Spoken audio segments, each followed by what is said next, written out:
प्रश्नमाला 5.2 का question number 9 है। एक समांतर श्रेणी में 60 पद है। यदि उसका प्रथम पद तथा अंतिम पद क्रमशः 7 तथा 125 है तो उसका 32वां पद ज्ञात कीजिए। यहाँ पर इस क्वेश्चन में हमें दे रखा है कि एक समांतर श्रेणी में कुल 60 पद है और इसका प्रथम पद 7 है, तो हम a बराबर 7 लिखेंगे तथा अंतिम पद इस समांतर श्रेणी में कुल 60 पद है और अंतिम पद 125 है, तो 60वां पद हो जाएगा बराबर 125। अब हमें a बराबर 7 और 60वां पद 125 दे रखा है। इन दोनों की सहायता से हम d ज्ञात करेंगे और फिर 32वां पद आसानी से ज्ञात कर लेंगे। 60वां पद 125 है तो इसको हम ऐसे लिखेंगे ए एन बराबर a प्लस एन माइनस 1 गुणा डी। समांतर श्रेणी का व्यापक पद का सूत्र हमने लिख दिया। इसमें ए एन बराबर लिखेंगे हमने 125, क्योंकि यहाँ पर 60वां पद अंतिम पद हमें 125 दे रखा है। ए दे रखा है 7, तो एक ही जगह 7 लिख देंगे। एन 60 है माइनस 1 गुणा डी। इसको हल करके हम आसानी से डी याद कर लेंगे। 125 बराबर 7 प्लस 60 में से 1 घटाएंगे तो 59 डी। ये 7 इधर प्लस में इधर बाएं पक्ष में आकर माइनस के हो जाएंगे। 125 में से 7 घटाएंगे तो 118 आएंगे और डी का मान ज्ञात करेंगे तो 59 का हम पक्षांतरण कर देंगे। डी से 59 गुणा में है, बाएं पक्ष में आकर ये भाग में बदल जाएंगे और 59 का भाग 118 में 2 बार जाएगा, इसलिए डी बराबर आ जाएगा 2। ए का मान 7 दे रखा है, डी बराबर 2 आ गया। तो अब हम 32वां पद इसी सूत्र की सहायता से ज्ञात कर लेंगे। ए एन बराबर A plus N minus 1 two D. A 32 बराबर 7 प्लस 32 माइनस 1 इंटू 2। 7 प्लस 31 गुणा 2, 7 प्लस 62 बराबर 69। इस प्रकार समांतर श्रेणी का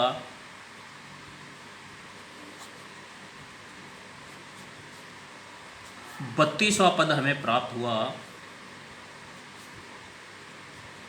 69। अब इस प्रश्नावली का 10वां प्रश्न है। 4 संख्याएं समांतर श्रेणी में है। यदि संख्याओं का योग 50 तथा सबसे बड़ी संख्या सबसे छोटी संख्या की 4 गुनी है तो संख्या ज्ञात कीजिए। जो 4 संख्याएं समांतर श्रेणी में दे रखी है वो 4 संख्या हमें ज्ञात करनी है। यहाँ पर पहली शर्त ये दे रखी है कि संख्याओं का योग 50 है और दूसरी शर्त ये है कि सबसे बड़ी संख्या सबसे छोटी संख्या की 4 गुनी है। सबसे पहले हम 4 संख्याएं जो समांतर श्रेणी में है वो लिखेंगे। 4 संख्याएं जो समांतर श्रेणी में है, समांतर श्रेणी में है वे है संख्या इस तरह से लिखेंगे a minus D A plus D. यहाँ पर फिर a माइनस 3d लिख देंगे और यहाँ पर a प्लस 3d। यदि 4 संख्याएं समांतर श्रेणी में होते हैं तो हम वो 4 संख्याएं इस तरह से मानते हैं। और यदि यहाँ 4 संख्याओं की जगह 3 संख्याएं दे रखी हो तो उन्हें हम मानेंगे a प्लस डी और a माइनस डी। इस तरह से 5 संख्याएं दे रखी हो तो a minus D a minus 3d इधर आ जाएगा। a प्लस डी यहाँ आया है तो a प्लस 3d इसके आगे आ जाएगा। अब हमें 4 संख्या समांतर श्रेणी में दे रखी है तो वो हमने मान ली है। यहाँ पर पहली शर्त के अनुसार है संख्याओं का योग 50 है।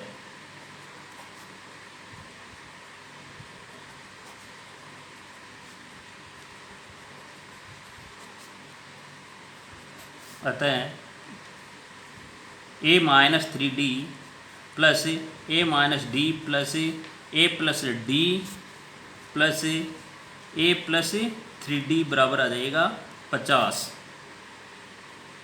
अब यहाँ पर हम d और a इनको आपस में जोड़ लेंगे। a हो गए 1 2 3 4, तो 4a हो गए।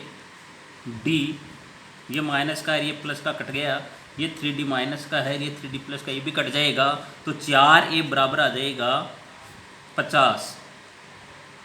a का मान ज्ञात करेंगे हम, तो a बराबर आ जाएगा 50/4 बराबर 25/2। ये 2 के पाड़े से कट गए, तो a का मान आ गया 25/2। अब इसमें दूसरी शर्त दे रखी है कि सबसे बड़ी संख्या ये है, सबसे छोटी संख्या की 4 गुनी है। इसको इस तरह से लिखेंगे, सबसे बड़ी संख्या सबसे छोटी संख्या की